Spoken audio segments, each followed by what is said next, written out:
이 사건은 예수님의 기적의 사건이에요. 유대인들의 명절에 예수님께서 예루살렘에 오셨어요. 베데스다라는 이곳에 오셨어요. 이 베데스다라는 단어의 의미는 The House of Mercy라고 할 정도로 긍휼의 집 또는 아니면 넘치는 물이 있는 곳이라는 단어의 의미예요. 베데스다. 긍휼이 넘치는 집이라고 할 때 이게 그러니까 어떤 때에 이게 이 사람들 사이에서 어떤 구전으로 내려오는 전설과도 같죠. 천사가 이 연못에 내려와서 물을 휘저을 때 빨리 들어가면은 병이 고쳐지기 위해 이 사람들은 이곳을 그런과 같은 그런 긍휼이 있다고 그래서 긍휼의 집 아니면 막 이렇게 천사가 와서 물을 휘저을 때 막 물이 막 이렇게 막 출렁출렁하면서 넘치니까 뭐 물이 넘치는 곳이라고도 얘기하는 곳이에요.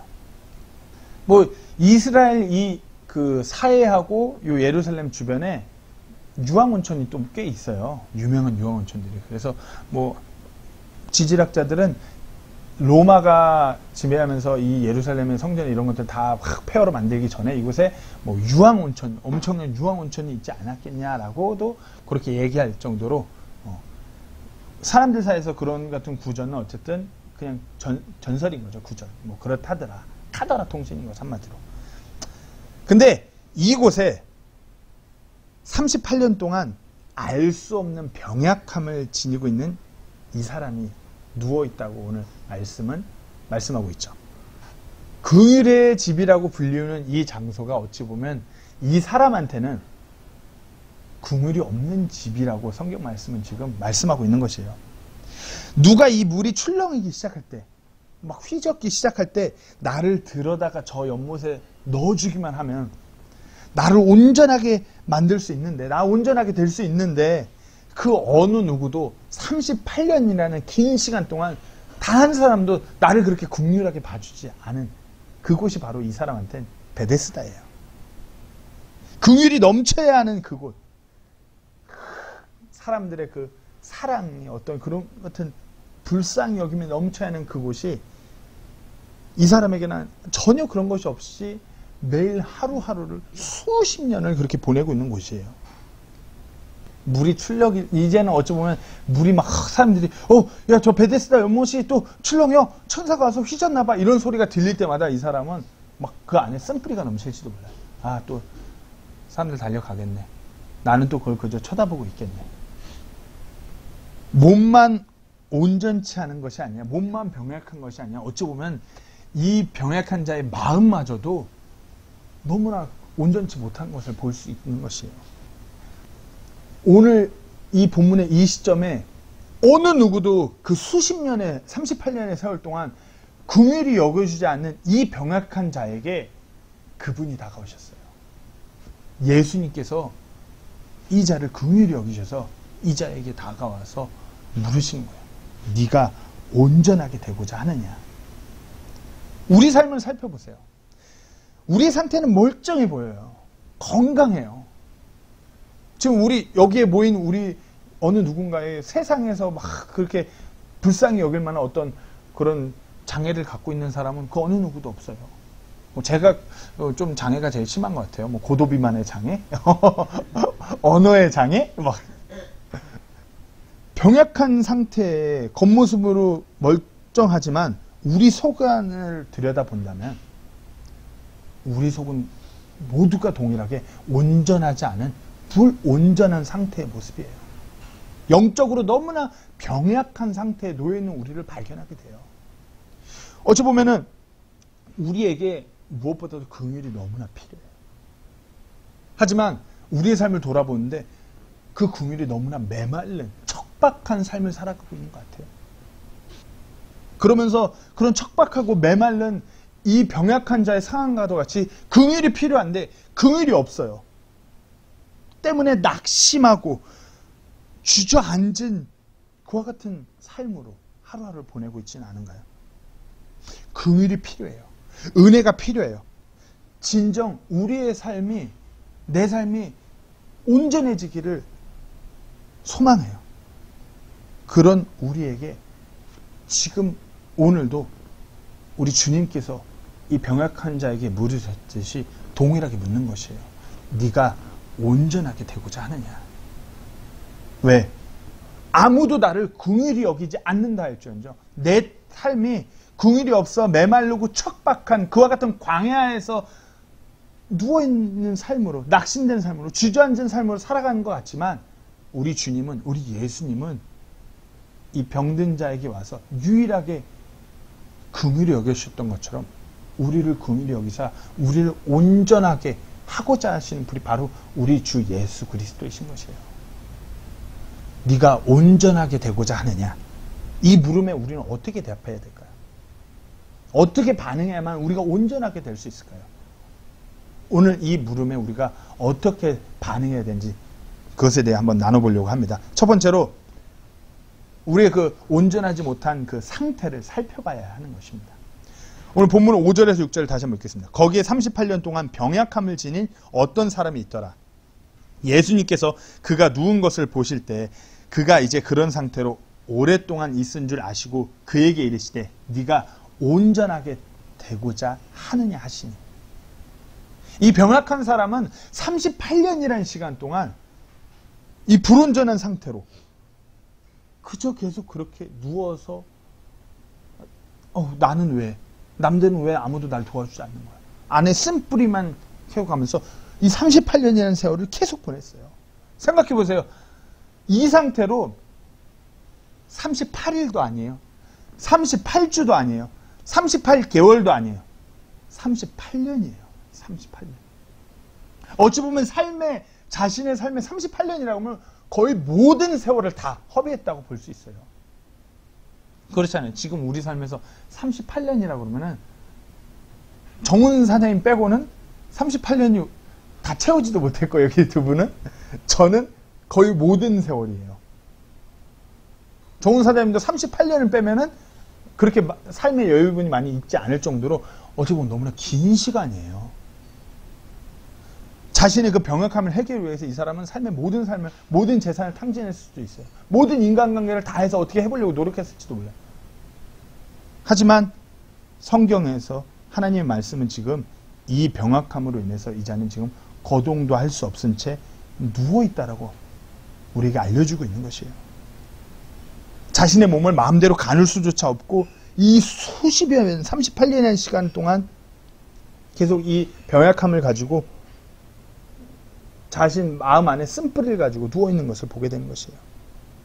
인간적인 노력으로 절대로 온전해질 수 없는 것을 그 상태임을 보게 되는 것이에요. 어찌 보면은 우리의 상태가, 우리의 온전하지 못한 상태가 이와 같아요. 인간적인 노력으로는 무슨 수단과 방법을 써도 우리가 온전해질 수 없는 그와 같은 상태인 것이에요. 이 병약한 자가 수십여 년 동안 그 상태가 변함없이 그대로인 것처럼 우리의 상태도 인간적인 방법으로는 똑같은 거예요. 더 나빠지면 계속 나빠져갔지 호전될 수 없는 그와 같은 상태에 있는 것이에요. 먼저 궁극적인 상태로 얘기하자면 모든 사람이 죄인이에요. 그리고 그 죄의 문제는 절대로 사람이 해결할 수 없는 문제인 것이에요. 겉보기에 멀쩡하다고 하여도 이 죄의 문제를 해결하지 못한다고 하면 모든 사람은 영적으로 궁극적으로 불온전한 상태예요. 죄의 형벌이 예약되어 있는 것과 같은 상태예요. 때문에 모든 사람이 그 죄의 문제로부터 그 죄의 상태로부터 온전해져야 돼요. 로마서 5장 12절 말씀은 이렇게 말씀하고 있습니다. 그러므로 한 사람으로 말미암아 죄가 세상에 들어오고 죄로 말미암아 사망이 들어왔나니 이와 같이 모든 사람이 죄를 지었으므로 사망이 모든 사람에게 임하였습니다. 모든 사람의 상태는 인간이 절대로 해결할 수 없는 그 죄의 문제를 안고 있는 불온전한 상태예요. 예수님을 만나야지만이 그 불온전한 상태에서 온전한 상태로 바뀔 수 있는 것이에요. 궁극적인 그 상태가 온전해지는 방법은 이 병약한 자가 예수님을 만나서 해결되었듯이 그 사람 또한 예수님을 만나서 인격적으로 예수님을 만나야지만이 구원받아야지만이 온전해질 수 있는 것이에요. 또 예수님을 인격적으로 만났다고 하여도 이 죄성을 띤 육신을 입고 이 땅에서 살아간다라면 불온전한 상태로 매일 하루하루를 살아갈 수밖에 없어요. 영적인 병약한, 영적인 무력함 가운데 지낼 수밖에 없는 상태임을 우리가 인지해야 돼요. 사도 바울은 자신을 빗대어서 이렇게 고백하였습니다. 로마서 7장 24절에서 25절입니다. 오 나는 비참한 사람이로다. 이 사망의 몸에서 누가 나를 건져내랴. 예수 그리스도 우리 주를 통하여 내가 하나님께 감사하노라. 사도 바울이라 하면 하나님의 말씀의 최고로 해박한 사람이에요. 유대인이면서 또한 예수님을 만남으로 인해서 예수 그리스도를 증거하고 교회를 세우고 선교에 앞장서는 그와 같은 사도 바울이에요. 근데 사도 바울이 자신은 비참한 사람이라고 얘기하고 있는 거죠. 이 사망할 몸에서 누가 나를 건져낼 수 있냐고 그렇게 얘기하는 것이에요. 근데 얘기하죠. 우리 주 예수 그리스도. 우리가 아무리 예수님을 인격적으로 만났다고 하여도 우리의 상태는 육신을 입고 이 땅에서 살아가고 있기 때문에 비참한 상태예요. 사망의 몸을 입고 우리가 살아가고 있는 이 비참한 상태예요. 불완전한 상태예요. 우리의 상태는 아무리 구원을 받았다고 해도 매일의 삶 속에서 우리가 예수 그리스도를 만나야 되고 붙들어야 되는 그와 같은 상태에 있음을 우리가 바라봐야 돼요. 그것을 인지해야 돼요. 그래야지만 우리가 온전하게 될 수 있는 것이에요. 두 번째로는 우리의 소망을 바로잡아야 되는 것이에요. 오늘 보면 6절 말씀입니다. 예수님께서 그가 누운 것을 보실 때 그가 이제 그런 상태로 오랫동안 있은 줄 아시고 그에게 이르시되 네가 온전하게 되고자 하느냐 하시니. 7절입니다.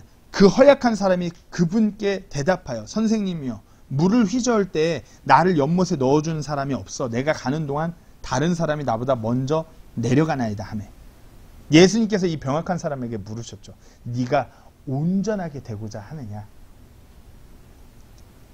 이 병약한 자의 대답은 동문서답이에요. 사람들이 네가 온전하게 되고자 하냐. 근데 예수님 사람들이 연못을 휘저을 때 아무도 데려다가 저를 그 연못에 넣어주는 사람이 없어요. 그는 남 탓하고 있죠. 자신의 현실에 낙심하며 어찌 보면 신세한탄하고 있는 거예요. 네가 진정 온전하게 되고자 하느냐. 예수님 아무도 나를 저 연못에 데리고 가주지 않고 이런 식으로 38년이 지났어요. 이자에게서 어떤 소망이 있는 것 같지만 그릇된 소망을 보게 되는 것이에요.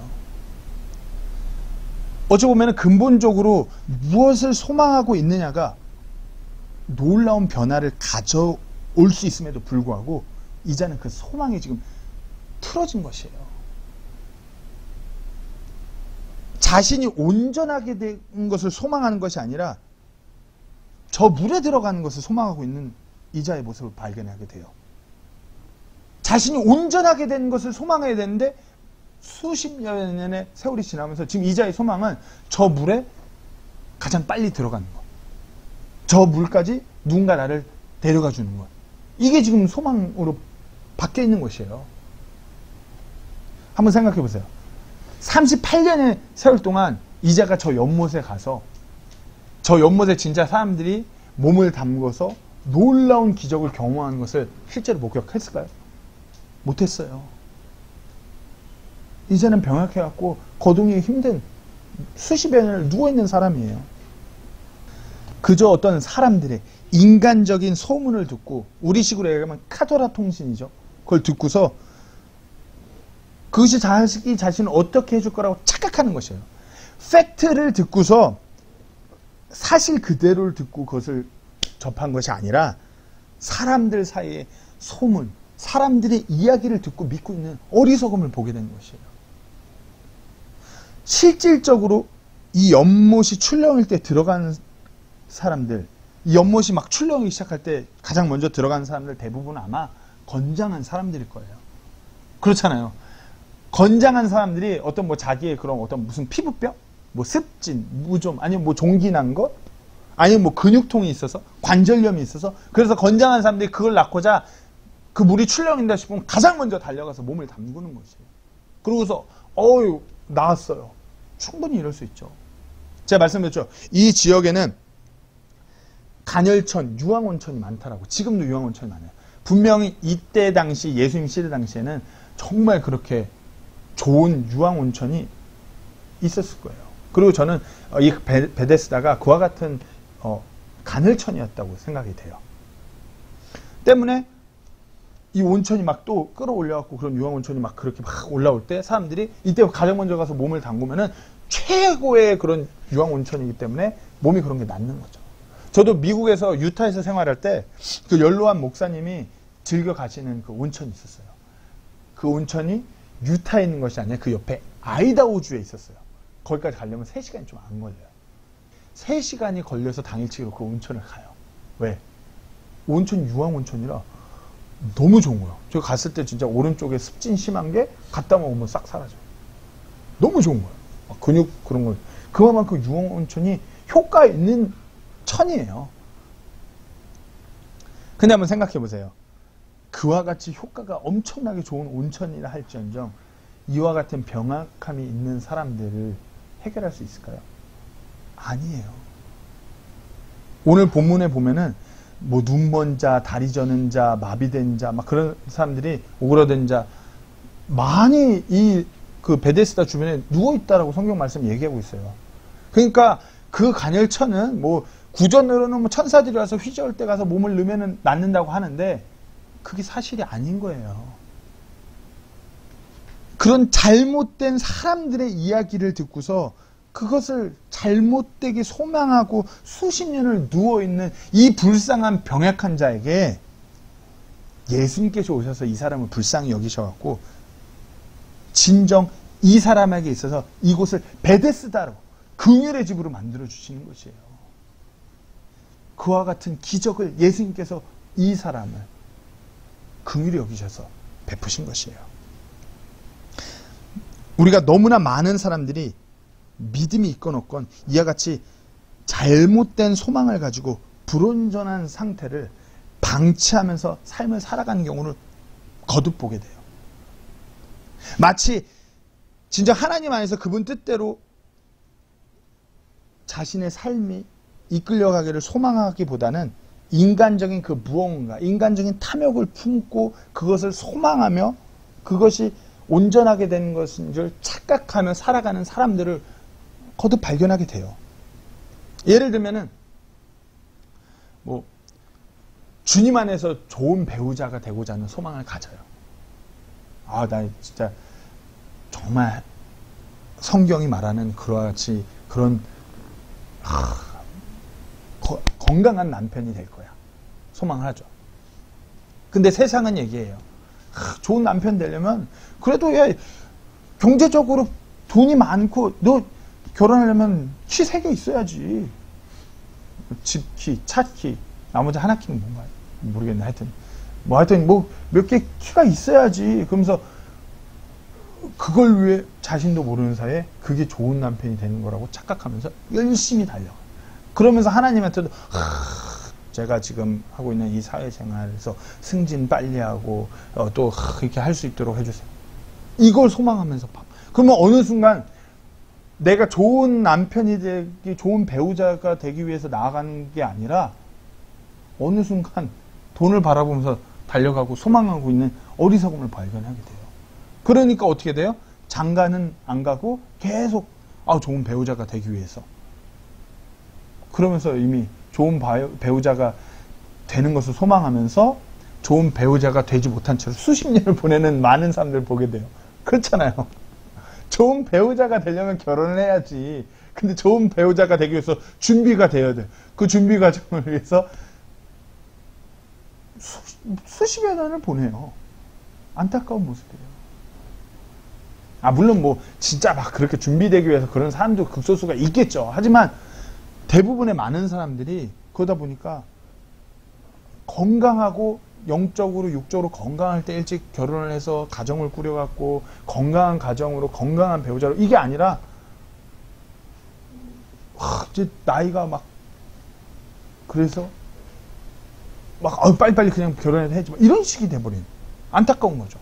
물론 다 그런 건 아니지만 아니면은 뭐 좋은 부모가 되고자 소망해요. 아 내가 좋은 부모가 돼야지. 내가 우리 애들에게 진짜 좋은 부모가 돼야지. 이게 또 근데 어긋나요? 마치 우리 애가 명문대학을 가야 내가 좋은 부모가 된 걸로 착각해요. 마치 우리 애가 사회적으로 대박이 나야지 좋은 부모가 된 걸로 착각을 해요. 그걸 왜 올인하는 어리석음을 보게 돼요. 좋은 부모가 된다는 것이 정말 우리 아이가 주님 안에서 영적으로 육적으로 건강하게 자라야 되는 것인데 그게 내가 좋은 부모가 그렇게 해야지 좋은 부모가 되는 건데 내가 명문대학을 꼭 보내야지만이 내가 좋은 부모. 세상은 그렇게 얘기하거든요. 우리 애 판검사 되고 의사 되고 스카이 들어가고 아이비리그 들어가고 이게 좋은 부모 아니에요. 그렇게 착각하면서 나아가요. 지금 뭐 제가 뭐 정치적인 것을 비판하는 것이 아니라 진정 그리스도인으로 하나님 앞에 교회가 그렇게 드려지길 소망해요. 하나님 주권 아래 있기를 소망해요. 뭐 현 정부가 무너진다고 해서 그게 하나님 주권으로 이루어지는 건가요? 저는 그 질문을 던지고 싶어요. 그걸 소망하면서 그렇게 막 과격하게 행동하고 막 그렇게 하는데 우리도 소망하죠. 하나님의 주권대로 이 땅이 통치되고 하나님 뜻대로 흘러가기를 그거 절실하게 소망해요.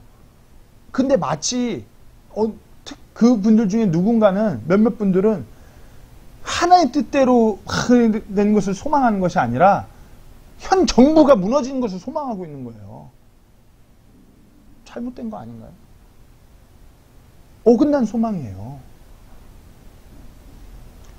팩트, 불변하는 그 진리, 우리가 그것을 소망해야 되는데 세상이 말하는, 세상 사람들이 말하는, 세상 사람들이 원하는 무언가를 소망하고 있으면서 자기 자신은 우리는 그것이 그 소망대로 돼야지만 내가 온전하게 된다고 착각하는 것이에요. 안타까운 모습인 것이에요. 우리가 변하지 않는 불변의 진리, 그 팩트는, 그 진리는 하나님의 말씀이에요. 그 말씀으로 우리가 온전하게 되고자 하는 그 소망을 바로잡을 때 우리가 진정 온전하게 그것을 바로잡고 소망할 때 우리의 기도가 변할 것이고 우리의 삶이 진정 놀랍게 변할 것이고 우리가 진정 하나님의 놀라운 능력을 경험할 수 있다는 것이에요. 이 병약한 자가 계속 어느 누군가가 나를 저 연못에 넣어줘야 되는데 그래서 예수님이 그냥 그러면 누구 불러다가 제 연못 끓을 때 데려다가 넣어주라고 그렇게 하면 이 병약한 자가 진정 온전하게 되고 놀라운 예수님의 능력을 경험하고 그 예수님을 인격적으로 만날 수 있었을까요? 아니란 말이에요. 소망이 바뀌는 거예요. 시편 119편 160절에 이렇게 말씀하고 계십니다. 주의 말씀에 따라 나를 떠받쳐서 내가 살게 하시고 내 소망에 대해 내가 부끄러워하지 않게 하소서. 주의 말씀에 따라 그 말씀에 따라서 나의 그 소망이 어긋나지 않는 것이에요. 우리가 그렇게 돼야 됩니다. 우리가 하나님의 말씀을 통해야 되는 것입니다. 세 번째입니다. 그 다음은 우리가 온전하게 되기 위해서 순종이 따라와야 되는 것이에요. 오늘 본문 8절 9절을 제가 한번 읽겠습니다. 예수님께서 그에게 이르시되 일어나 내 자리를 들고 걸어가라 하시니 그 사람이 곧 온전하게 되어 자기 자리를 들고 걸어가니라.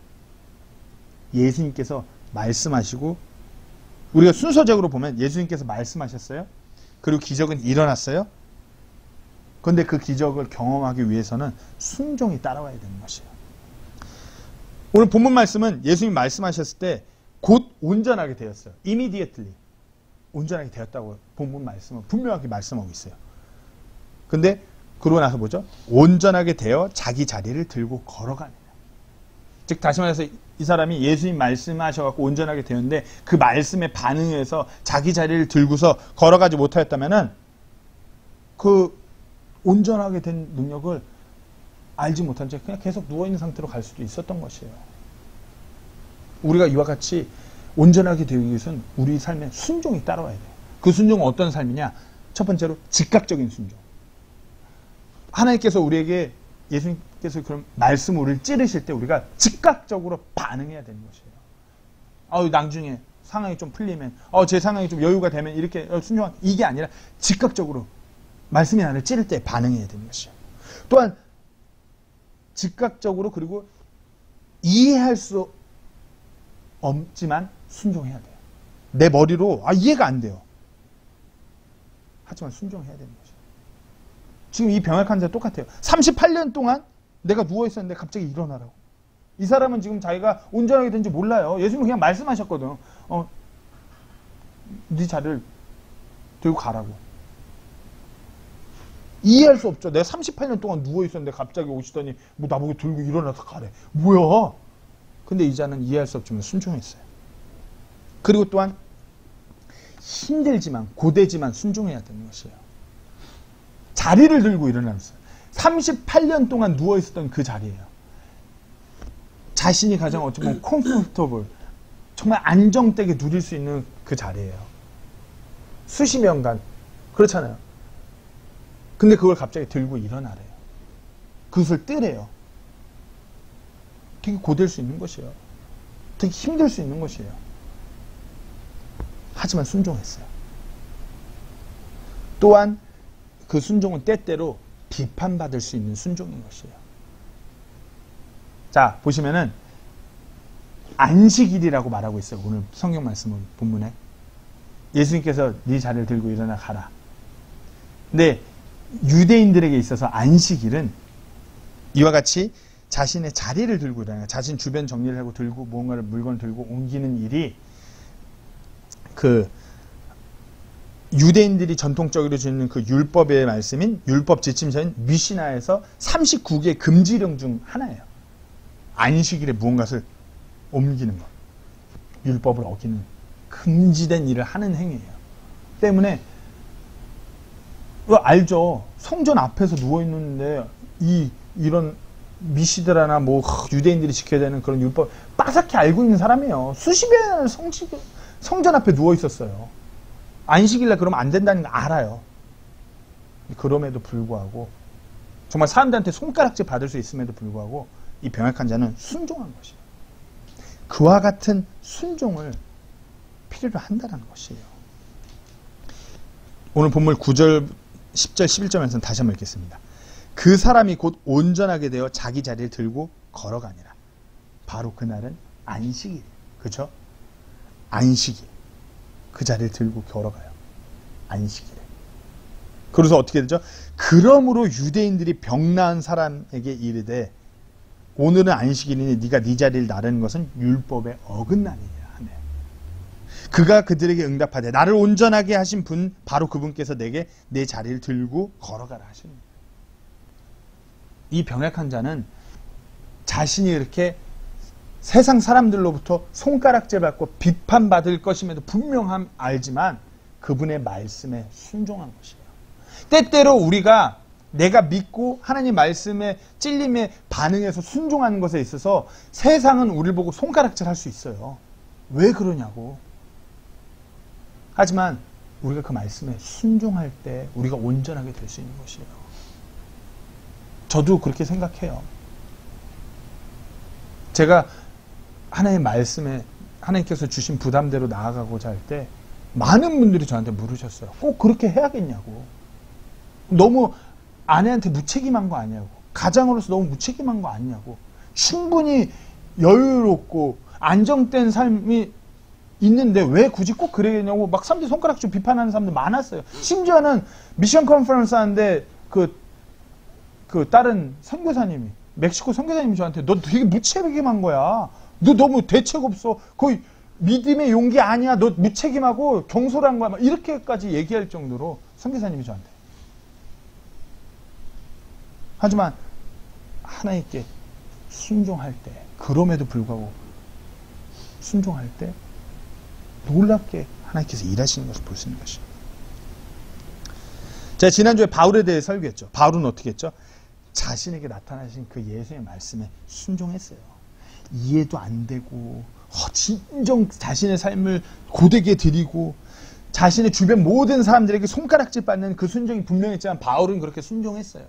즉각적으로 순종했어요.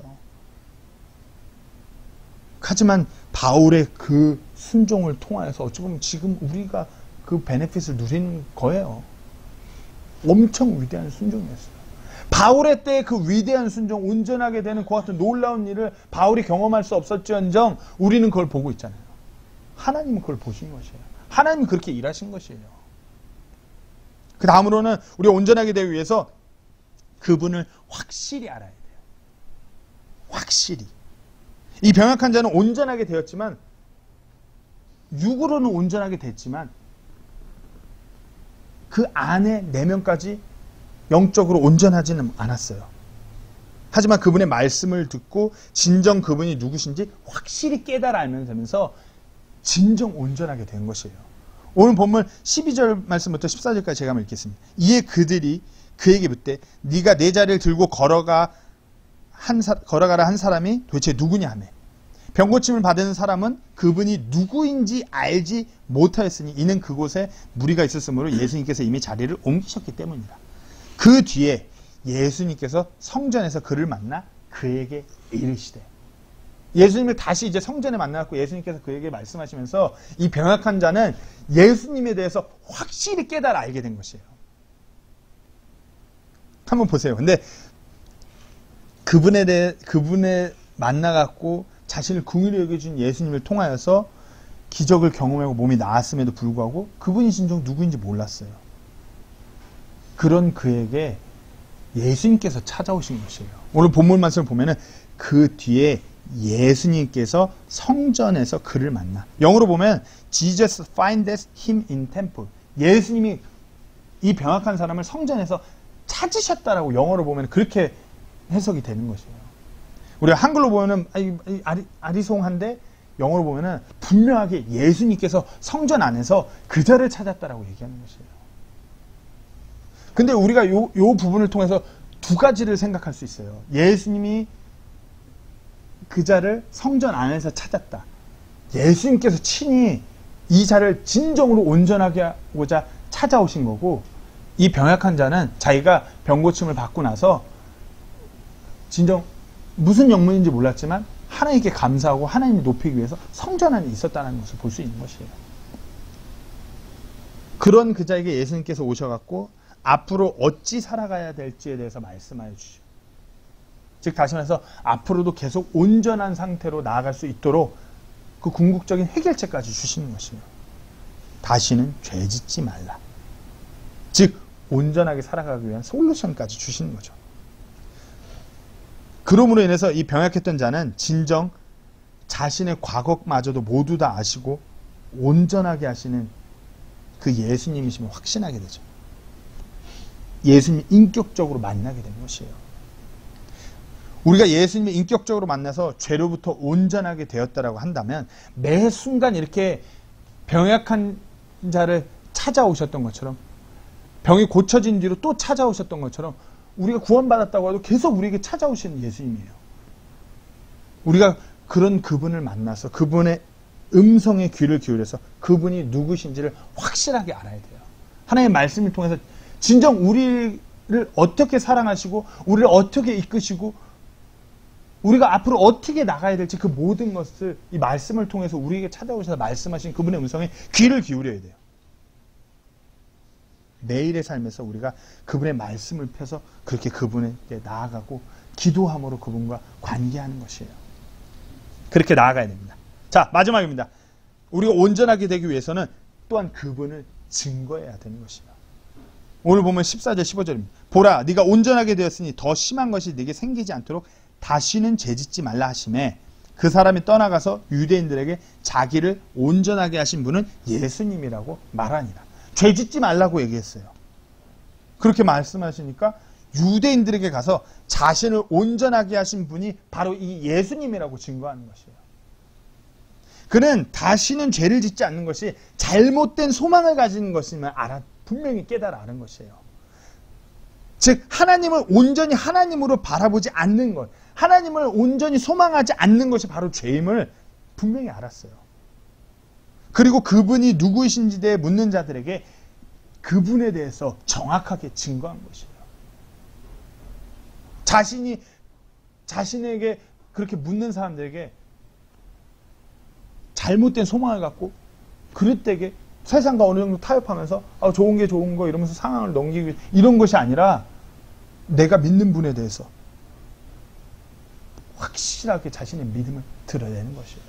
그것이 죄를 짓지 않는 것이면 이 병약한 자는 분명히 아는 것이에요. 야고보서 4장 10절 말씀에 이렇게 말하고 있어요. 그러므로 선을 행할 줄 알고도 행하지 아니하는 자에게는 곧 그 사람에게는 그것이 죄가 됩니다. 이 병약한 자는 분명히 깨달아 한 것이에요. 예수 그리스도를 온전히 전하는 것, 내가 온전히 소망하는 것. 근데 그렇게 해야 되는 것이 선한 것, 온전하게 되는 것이 내가 아는데 그리하지 않는다면 그것이 죄가 되는 것을 분명히 깨달아 안 것이에요. 증거하는 것이에요. 우리도 이와 같아요. 우리가 이제 하나님의 말씀을 점점 대하면서 선을 행하는 것이, 우리 삶을 어떻게 살아가야 되는 것이, 그것이 무엇인지 알아요. 근데 그것이 때때로 하나님의 말씀을 통해서 나를 찔러요. 반응해야 되는 것이에요. 이 병약한 자와 같이. 베드로전서 3장 15절 말씀이 이렇게 전하고 있습니다. 오직 너희 마음속에서 주 하나님을 거룩히 구별하고 너희에게 너희 속에 있는 소망의 이유를 묻는 모든 사람에게 대답할 것을 항상 예비하되 온유함과 두려움으로 하라. 분명히 우리가 이렇게 교회로서 살아가면은 사람들은 쟤는 왜 저렇게 살까? 뭐지? 그 소망의 이유를 묻는 사람들이 분명히 있다는 것이죠. 그때 우리가 그 이유에 대해서 우리 주 예수 그리스도에 대해서 온전히 전하는 것, 우리가 그렇게 해야 된다는 걸 알고 있어요. 우리가 알고 있는데 꼭 껄끄러워. 체면 문화에서 저 사람이 괜히 그게 하면 어떡하지? 난 잘 못하겠는데. 이와 같은 일을 행하는 것이 우리가 온전하게 되는 것이에요. 물론 부족할 수 있어요. 잘 온전히 못할 수 있어요. 근데 이거는 우리가 우리 비즈니스 사업 학업 시험 보는 게 아니잖아요. 하나님의 일을 하는 것은 인간적으로 잘하고 못하고의 문제가 아닌 거예요. 네가 온전하게 되고자 하느냐. 예수님께서 지금 이 순간에게도 우리에게 동일하게 묻고 계시는 것이에요. 왜? 우리가 온전하지 못하기 때문에. 진정 우리 주 예수 그리스도를 통해서 온전하게 되고자 하는 그 온전한 소망이 우리 안에 있는지부터 확인해야 돼요. 그런 소망이 우리 안에 있습니까? 매일 날 구원하신, 날 온전케 하신 그 그리스도를 알아가셔야 돼요. 그리고 그 예수 그리스도를 증거하는 삶으로 우리 삶을 드릴 때 우리가 진정 온전한 상태로 나아갈 수 있는 것이에요. 우리가 진정 온전한 그리스도인으로 하나님의 자녀로 이 세상에서 살아가게 될 것이며 훗날 예수님을 다시 만나서 우리가 그분과 함께 기뻐하며 그 영광스러운 순간을 맞이하게 되는 것이에요. 얼마나 기쁘겠어요. 그리고 그것을 소망하며 살아가는 삶이 얼마나 기쁨이 있고 소망이 있고 능력이 있는 삶, 진짜 온전하게 된 삶으로 가는 것이에요.